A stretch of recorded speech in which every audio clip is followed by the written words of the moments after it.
much for tuning in to my vlog on my blog, thebrokenpiecesmadewhole.com, and I am so excited to be with you guys in the month of August and to talk about waiting. And I feel like when people talk about the topic of waiting, we usually discuss why it's important to wait, why God is in your waiting, which I completely 100% wholeheartedly agree with. But today I want to take a different perspective, and I kind of want to discuss the things that make patience painful and how we can use the Word of God and the presence of God to push through those painful moments of being patient and really rest in the promise of God. And so I'm going to start off with a story. So a couple weeks ago, I was visiting some girlfriends in Waco, Texas, and I'm obsessed with Fixer Upper. And so we were in Waco, and they have a store called Magnolia, and then they also have a bakery called the Silos Bakery, I believe. So as we're driving up, because it's all in one little section, as we're driving up, I see the line for the bakery has like snaked around outside the bakery like 2 or 3 times. So I'm like, man, this is going to be a long wait. And so we get out the car. It's July in Texas, and it's like 2 in the afternoon. I know, what was I thinking?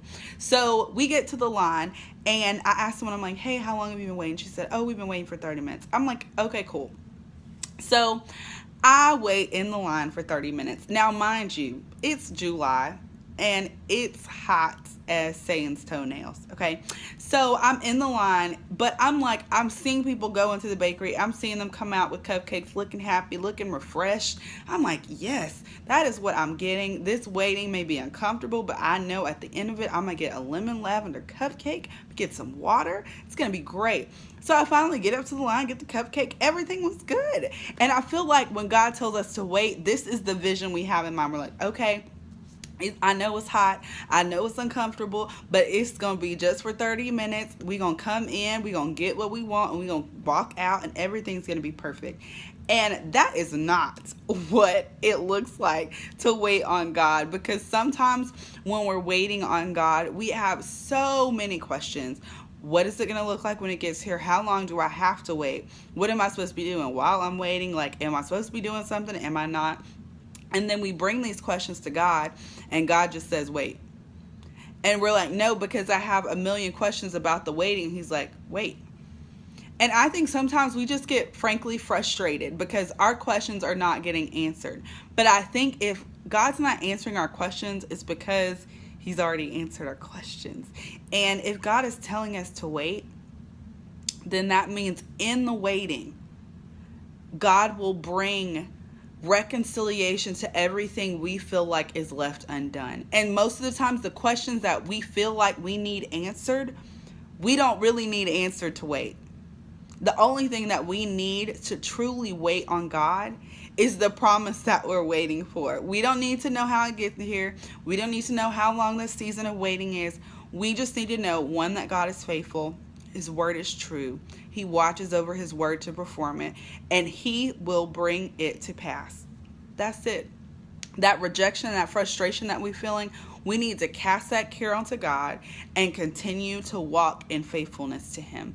The other thing I feel like is frustrating about waiting is when we have our expectations for what we think is going to happen, when we move in faith and we're making actions in our season of waiting, and then God still doesn't bring it to pass. So, for example, a couple days ago, I was watching the movie Finding Dory, and it was so good. I'm going to spoil it, so if you haven't seen it, kind of fast forward through this part. So the movie is about a fish with short-term memory loss, and from her childhood, her parents had established the system of how to find her way home.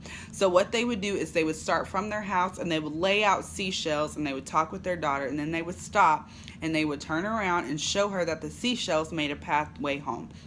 And so they always told her, if you ever get lost, look for the seashells. They will be the path that you're going to take to get home. And so a current accidentally takes her away from her parents, and so she spends the whole movie trying to find her parents. And so it's the end of the movie.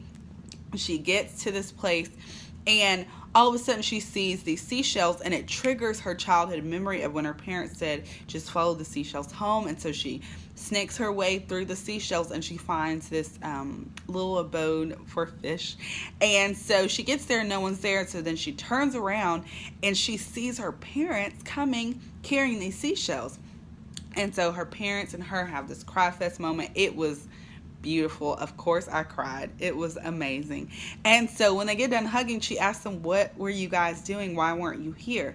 Her parents told her that every day since Dory left, they would gather seashells and lay out a path so that anywhere Dory came, she would always find seashells that would lead her back home. Of course, I'm bawling. I mean, how amazing is that? But I think what happens with us is that we start laying out seashells for a couple weeks and then we don't see no movement. And so we just stop and go back home and just close our door. And I think that expectation not being met carries around hurt in our heart that we just won't deal with, because it's like, how can you be upset with God? Like, how can you be offended by him? Like, is that even a thing? And you have to address that. That is an unmet expectation that you had of God that he did not meet. And you need to bring that before him and say, okay, look, God, I am hurting because of this and I need some healing. But what we would rather do is close our door and mope and cry about why God hasn't done what we've asked him to do. But remember that God doesn't necessarily bend to what we want to do. And most of the times when we're acting out in faith, it's not acting out in faith. We're acting out in manipulation. And we want our actions to influence the timeline of God. And that is not how this thing is going to work.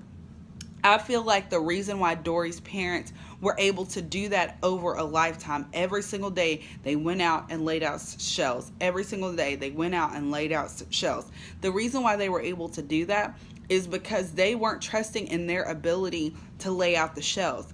They were trusting in what they had already told their daughter and believed that that was enough to bring her home.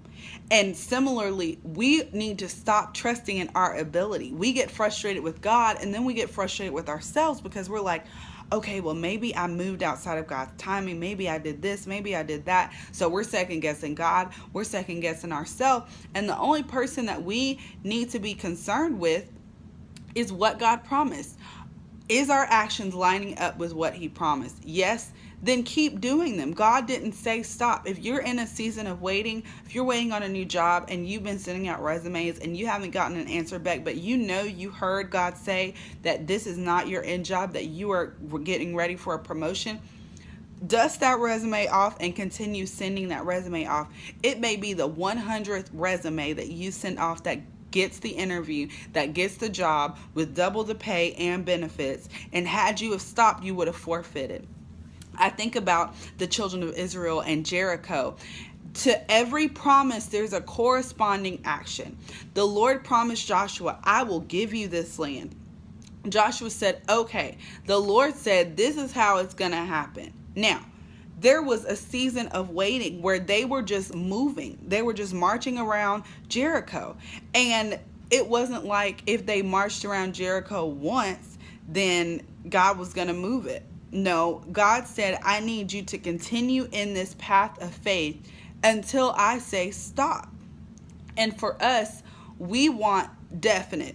Oh God, okay, I'll do this for a year. And then if you don't do it in a year, then that means that's not for me. God doesn't bend to our will. We adjust our life to his. So one thing that I think is going to be really important if you are in a season of waiting, it is to remember the promise and what is the corresponding action to that promise. If you're waiting on a spouse, what is the corresponding action to that? That's praying for your spouse. That's getting your heart ready. That's getting baggage from the past healed and dealt with in Jesus' name. And it is waiting with hope for your spouse. It's going on dates. It's doing things that will encourage the promise and not wallowing in your disappointment, because that's what it is. You're disappointed with God and you're disappointed with yourself. Bring that to God. He can handle it. Say, Lord, I'm frustrated in this season of waiting and I need you to respond.